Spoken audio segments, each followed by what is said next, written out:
Hey mamas, you're listening to the Balanced Working Mama podcast, the only podcast teaching you how to balance your work, motherhood, and wellness. I am Dr. Amber Thornton, clinical psychologist and mama wellness consultant.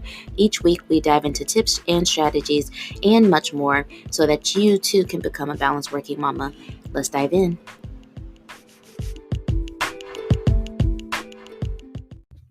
Hey mamas, it's Dr. Amber here with the Balanced Working Mama podcast. I hope you all are doing well. Happy January. Again, I want to reiterate we are in a new year. We are in a new season of the podcast, and I'm excited to get started, you all. We are about a week into the community, which is really going very well. And today's guest on the podcast is actually a member of our community. So I'm so excited that she's, just connected with me and Balanced Working Mama, being a member of our community, being on our podcast, supporting what we do. I'm so grateful for her. But I want to tell you a little bit about this episode before we get into it. This episode and also next week's episode is a two-parter, and it features the one and only Supernova Momma, aka Natasha Nelson. She is so amazing. Whether you all follow her on Twitter or on Instagram, she has really been so candid, vulnerable, and very transparent about her journey in motherhood while navigating neurodivergence with herself and her family, but then also her becoming certified as a positive parenting coach. And so her areas of expertise are neurodivergence, which includes individuals who are on the autism spectrum, individuals who might have ADHD, any sort of neurotypical issues or diagnoses. She's really, really good at that. She's really good at helping Black families specifically navigate these diagnoses and what it means for their lifestyles. But then she also helps Black families with learning what positive parenting means, what positive discipline means. And so she really has found such a great niche in terms of helping to support her community, mamas like us, but then also really bringing a lot of awareness to what it even means to understand neurodivergence and how that might manifest in one's family. So I hope that you all enjoy this week's episode, and also next week you will hear her on both of those episodes. Otherwise, I am doing well, you all. I'm just super excited about the community. I'm so glad that so many mamas decided to join us and become founding members. And now we're going to really dive in. We just wrapped up our very first event called Plan Your Well Year, and the mamas really took time out to go through what they wanted their year to feel like and what it would look like. Um, Coming this week, we have Coach Christina in our community to help support us in becoming consistent with fitness.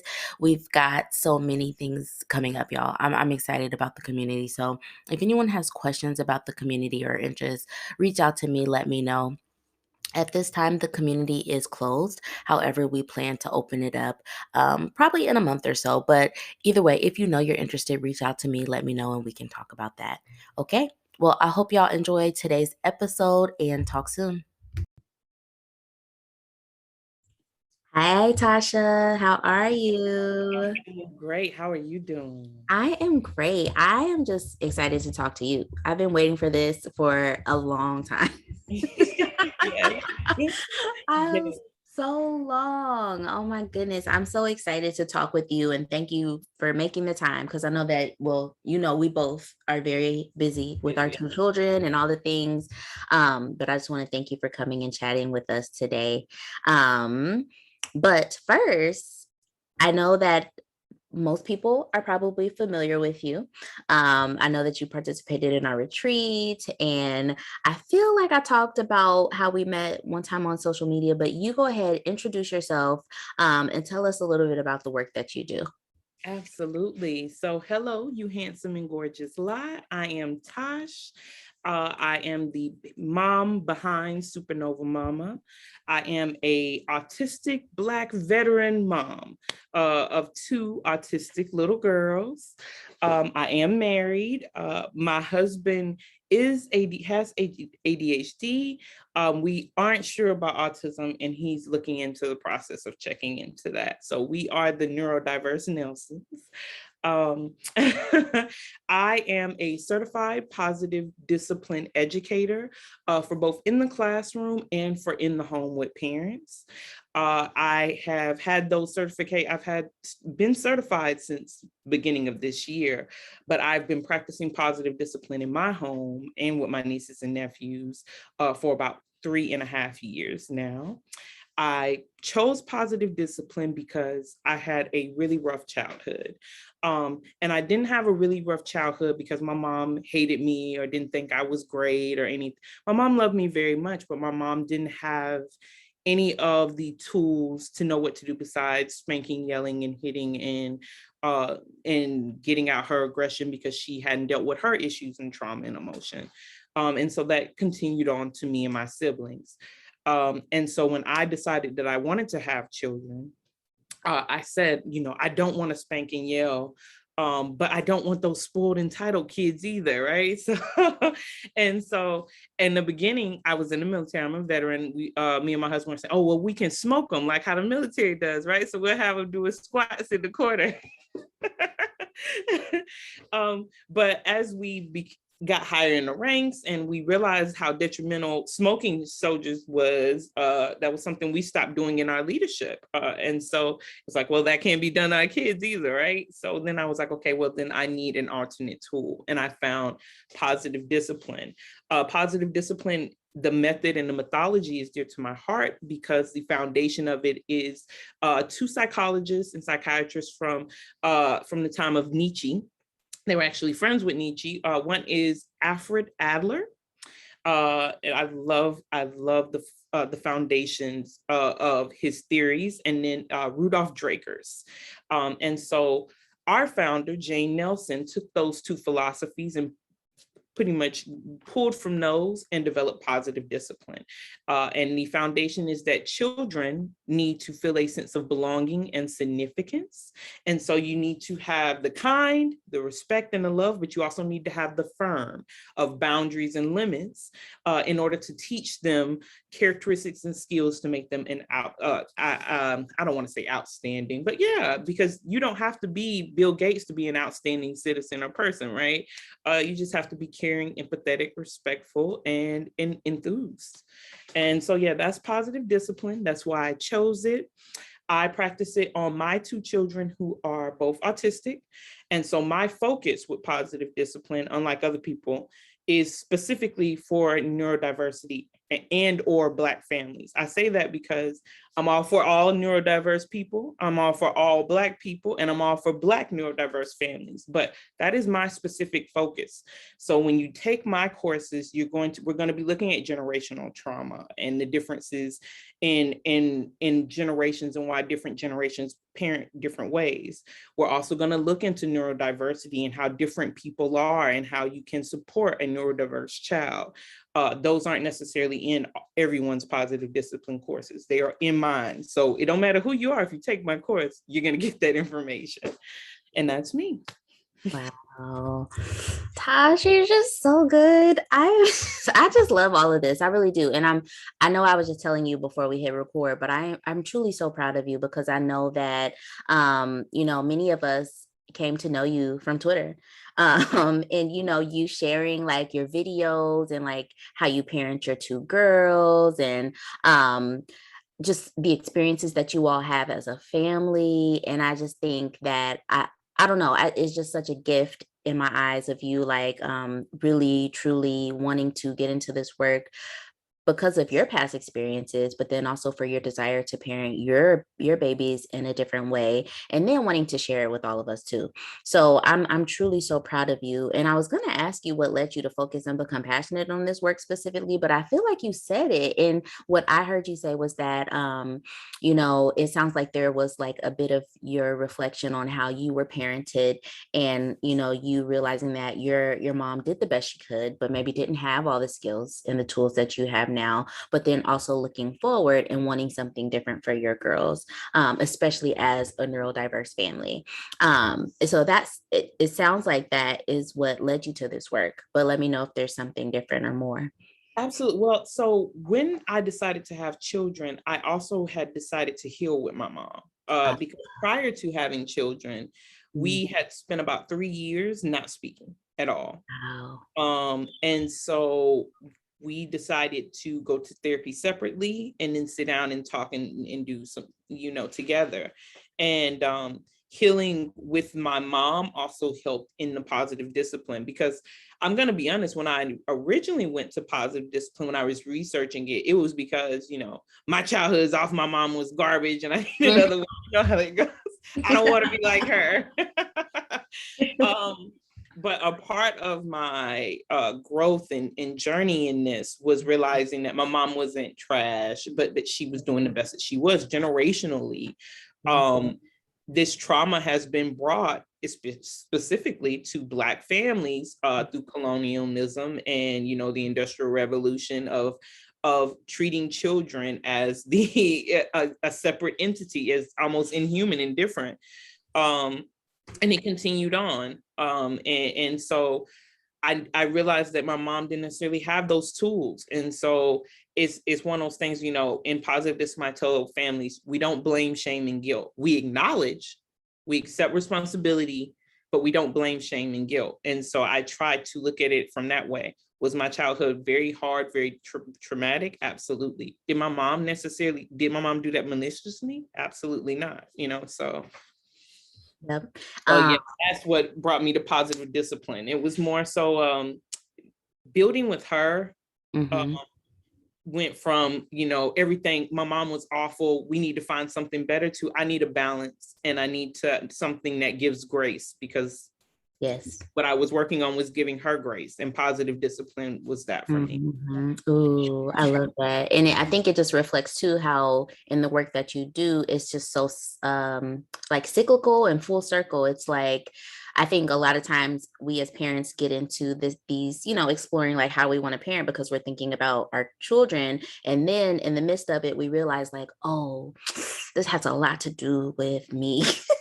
Yep, either I'm doing exactly what I didn't want when I was a kid, or I'm trying to do everything my mom did because I thought she was the sun and the light. That's usually how it is. Exactly. Like I personally am doing some work in therapy, like in my own therapy around like, just thinking of how I want to show up in parenting. And, to be honest, a lot of it is because there are some things I'm still upset about just with regard to how I was parented. So like this resonates with me a lot, just in terms of like, when you become a parent, you got to do a lot of work, like your own personal work. So I get so mad when all those people who say, parenting is easy, kids are so easy. Like, y'all ain't being honest. It's not easy, and it's okay for it to not be easy. It's not easy. Not easy at all. But so there's so much I want to talk to you about in this episode, and like I'm thinking of it in two different parts almost. I want to talk about neurodiversity, and also I want to talk about like positive parenting and positive discipline. But first, I want to start with the term neurodiversity, because I think for many of us that might be a new term. And I love that, for your family specifically, you all are so diverse when it comes to neurology and thinking about just how our brains work and how we process information. But for those of us who maybe have not heard that term before, what does it mean when we say neurodiversity, or at least what does it mean for you when you use that term? Absolutely. So neurodiversity is the idea that neurological differences like autism, like ADHD, like ADD, like bipolar disorder, sensory processing disorder, nonverbal communication disorder, high functioning anxiety, on and on and on, are a result of normal natural variations in the human genome. What do I mean by that? My grandma probably was autistic. When we look at stories, when we hear things, we're like, yeah. Somebody prior to my grandma was probably autistic, and on and on. And it was just like with blue eyes, just like with bad eyesight, the gene was carried on and continued on into my family, into me, and then now into my daughters. A lot of times it's a new idea of looking at it, because usually autism, ADHD, all these things are pathologized, and it's the idea that they need a cure, and it's a curse, and it's a bad thing. It's not necessarily a bad thing. I hate to use exceptionalism, but we only know of the exceptional people. We never know of the ordinary people. But there's plenty of people who believe, from fine research, that Van Gogh had autism and ADHD. Same with Albert Einstein, same with Nietzsche. These people who fixate on certain things, have sensory issues, are so smart at a specific thing because they fixate on it and work themselves to the bone and lose sleep. Usually neurodiverse is a big standpoint of neurodiversity. And so these people, and people like me, people like Nietzsche, people like ordinary people with autism, people, exceptional people with autism, and nonverbal people with autism have been prevalent in human society for as far back as we can measure. The issue was that it wasn't called autism, right? We didn't have the science, the technology that we have now. And so it wasn't diagnosed, it wasn't understood, it wasn't researched, it wasn't studied. And so usually those people died because society wasn't acceptable to them, it didn't adjust to them, and it didn't support them in the ways that they needed. And so the idea is that you aren't a curse because you're autistic or you have ADHD or ADD. You don't need a cure. You just need to be supported because our brains are different. Wow, thank you for that. And it's funny, like I was explaining this term to my husband like last night because I was explaining to him that I was going to talk to you on the podcast today. And I was like, we're going to talk about neurodiversity. And he was like, what's that? And so I was trying to explain to him, that, it's kind of like thinking of how our brains work and it being on a spectrum almost. And even when I was like explaining it to him, it was making me realize something that you had just said is it felt a lot less pathologizing, because it's like we're just thinking about there being diversity in the ways that our brains work. Exactly. And it's And just that's it.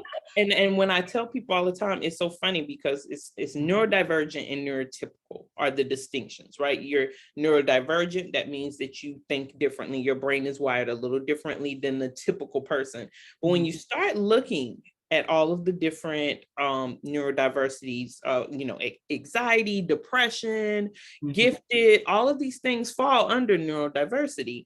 And you start looking at what is standardized as neurotypical, you start thinking, is it so typical? It seems like there's a little bit more neurodiversity than there is of neurotypical. Absolutely. Because we're all different. And we've all started mixing and having family and interracial and intercultural families. And so we're as typical as we like to think we are in the first place. Yeah, I agree with you. And I think even something that you are kind of like widening the perspective for me, I think when I first started to hear neurodiversity, I always associated it with autism or the autism spectrum. But now you're helping me realize like it goes even beyond that. Like I've never heard anyone explain neurodiversity in like mood disorders like anxiety or depression, but that makes sense to me too. Like, of course. It's the differences in the ways that our brains might work or function. So thank you for that. Thank you for like broadening my perspective on this. And I just think this is going to be such a great episode for the mamas listening. And I especially want to know, my next question for you is just tell us a little bit about your own experiences with neurodiversity, and how it shaped your motherhood, but also how you relate to your children, because I know that you have already shared with us how neurodiversity has been a part of your family, but I guess say a little bit more about how that shows up for you in motherhood. Absolutely. So first off, I think it's important to note that I did not know I was autistic until my children were diagnosed as autistic. Wow. So Paris was diagnosed so there's a program, if you do research, and we don't want to get to it because we'll be in this podcast forever, but there's a program in all 50 states called an early intervention program for children 3 years and younger, who have been suspected by their mother, their pediatrician, and been referred to the program for autism in toddlers or babies, because you can get a referral as early as 9 months. And Paris was referred there at 18 months. And so as Paris was getting, diagnosed, we're doing all of these therapies and things, the things that they were pointing out that were specific to her autism, I was like, oh, well, I've done that.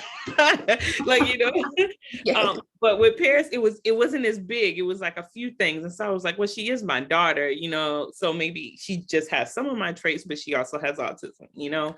Yeah. And then, you know, I had Paris and Riley very, very 15 months apart. And so Riley came, and Riley, the best way to explain Riley is that if I wasn't Riley's mother, and Paris hadn't already been diagnosed, she would not know, she would have probably, her autism would not have been figured out. Because her autism doesn't manifest in the standard young white male way that has been known in research. Paris's does. Paris is nonverbal. Paris doesn't like people. Paris loves sensory, but not too much sensory, and likes her headphones and weighted vest and all of those things. Riley, completely different. Riley's very social. She loves to talk. But she didn't walk until she was 18 months. And might have been, actually, I think it was 20 months. She doesn't like to touch anything new experiences freak her out. That's why she didn't walk. It wasn't because she didn't want to walk or she couldn't walk. It was because the surface of the floor changes, and that terrified her. Any new sensory, new experience terrifies her. She had extreme nutrition issues, because she didn't want to eat any new textures and any new visual sensory issues either. So she refused to eat green.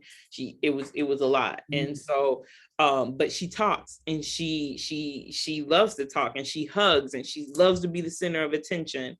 And so when Riley was diagnosed, and the subtle things with Riley were the things that I've done all my life. And so, and that was where it was like, oh yeah, I'm definitely gonna need to get myself checked out.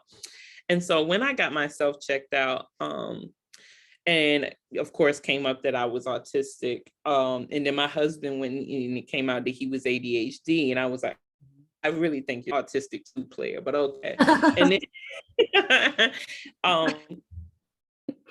And then we just started pulling up stories, and we just started talking. And then, you know, we had to sit down. A part of parent training, if you do parent training for an autistic caregiver, is talking to the people in your family about what autism is and how you need for them to support you, and on and on. And we were sitting down explaining that I had autism to, you know, my family, my part of the family. And then they were like, okay, so I don't know, Tasha. And so we started talking about stuff that I used to do as a kid. And you know, I'll share a few. They're really weird, so I don't want to freak people out. But like, I used to, my mom would like start making spaghetti or hamburgers, and she would have the raw ground beef out, right, getting ready to season and everything. And I used to sneak globs of the ground. I love the texture and taste of ground beef. And it freaked my mom out. She was like, "What is wrong with God?"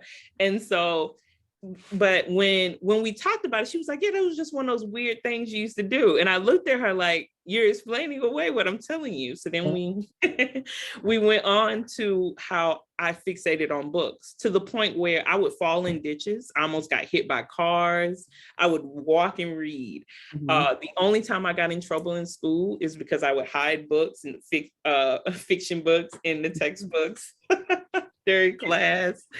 I was books were my thing, and I was fixated, and I was not caring.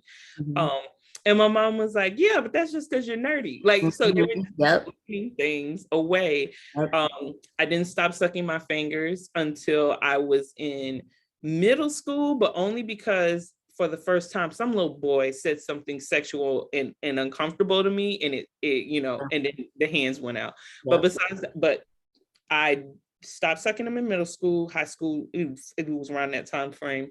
But I never actually stopped sucking them. If an emergency happens in my house right now, those fingers will fly right back into my mouth as a sucker. I play with my hair. I play with my hair so hard when I'm stressed. My hair was falling out my senior year of high school.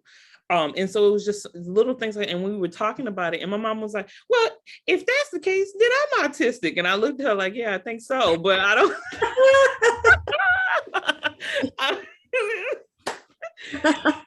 Boy, you know. And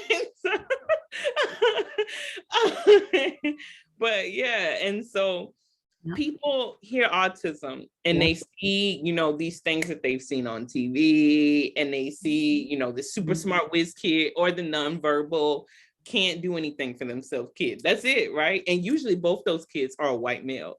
They don't see the Black woman with the big hair who watches the room and decides what the room needs from her and then becomes that person. Yeah. So I have always, it doesn't matter what room I'm in, Mhm. I have always looked into the room and seen what they needed from me and then become that person. So if I Mhm. needed to step up, I stepped up because the room needed that. But if I didn't need to step up and I need to be quiet and subtle, I did that. I did whatever I thought the room needed from me that would cause me the least, what's the word I'm looking for? Because not necessarily ridicule, because me and my husband were talking about this, and I didn't necessarily feel like I always had to be in the shadows. I feel like people in the shadows can still have a moment where they can be called out and embarrassed. But Mhm. if I'm the best, if I'm doing what everybody wants and I'm pleasing everyone in the room, then Mhm. they're way less apt to call me out and make me uncomfortable because they like me. Yep. And so the idea was to make sure my masking was to make sure everybody in the room liked me. However I needed to do that was how I did that. Yeah. Um, and so yeah, and so I see it in my Riley all the time. Riley is a natural masker, and I must have been too when I was a kid because I've been masking my whole life. But Mhm. she's able to watch people and then copy exactly what they do and say. Me and my husband see it, we're like, oh my gosh, like inflections and everything. It's scary. And I'm like, I don't want her to feel like she has to do it because I always felt like I had to do it. And so we're working on fixing that. But that goes into your next question, which was how does this apply to my motherhood? Yeah. Um, a lot of times, empathy. It's my husband, especially, and this is the only thing that makes me think maybe he's not autistic and he does just have ADHD.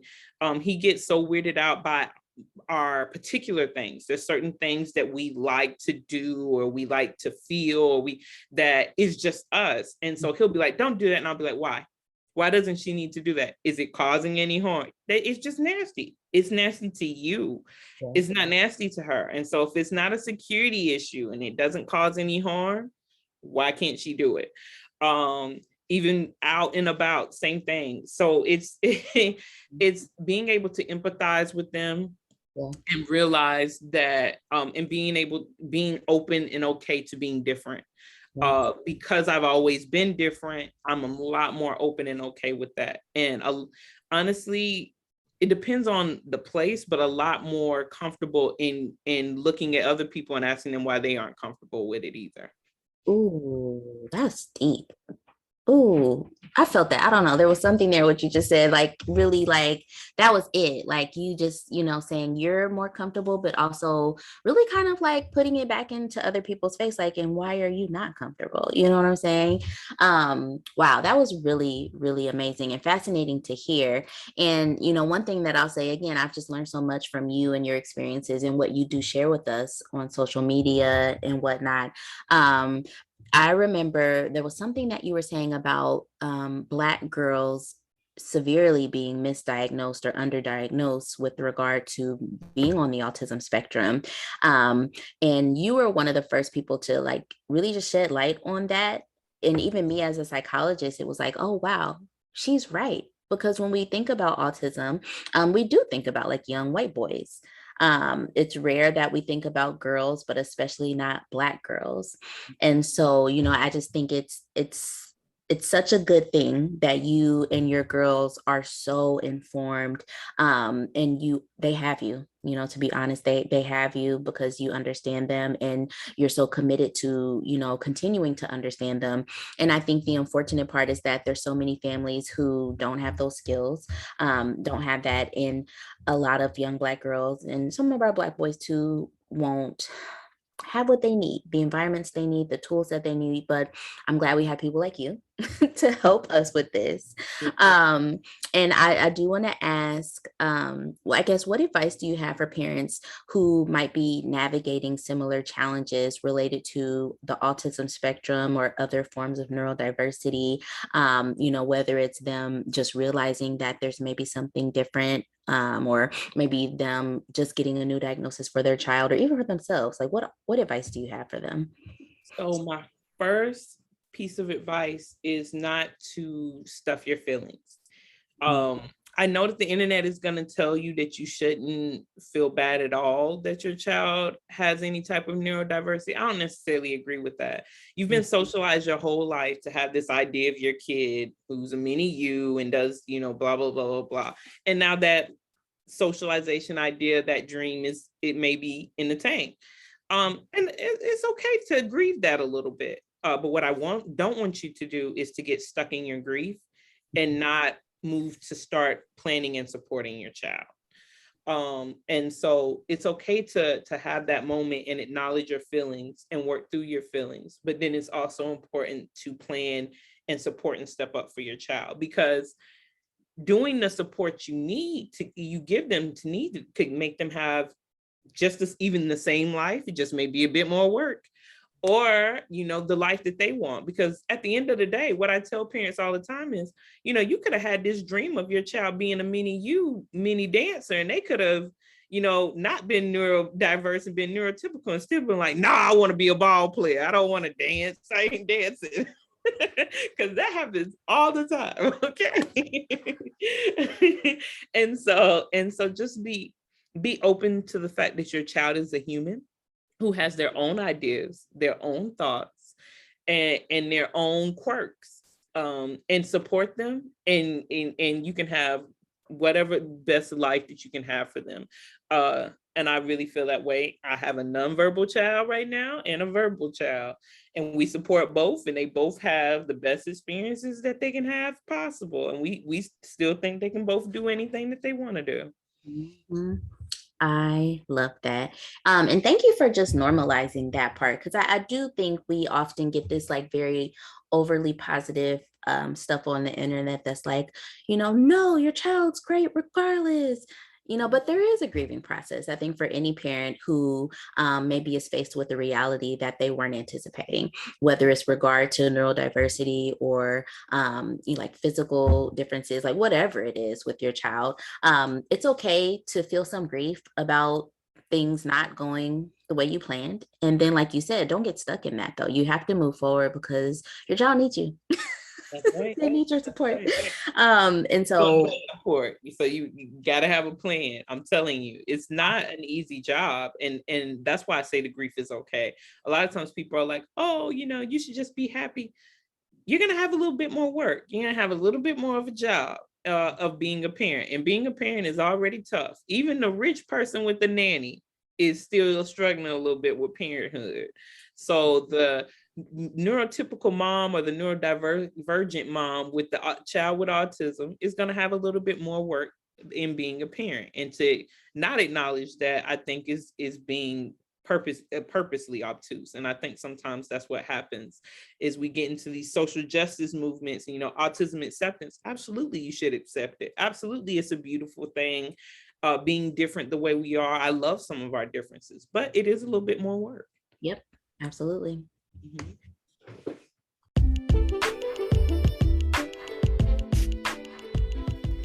Hey, Mama. Thank you for listening to the Balanced Working Mama podcast. If you love this podcast, please be sure to rate it and share it with another mama that you know.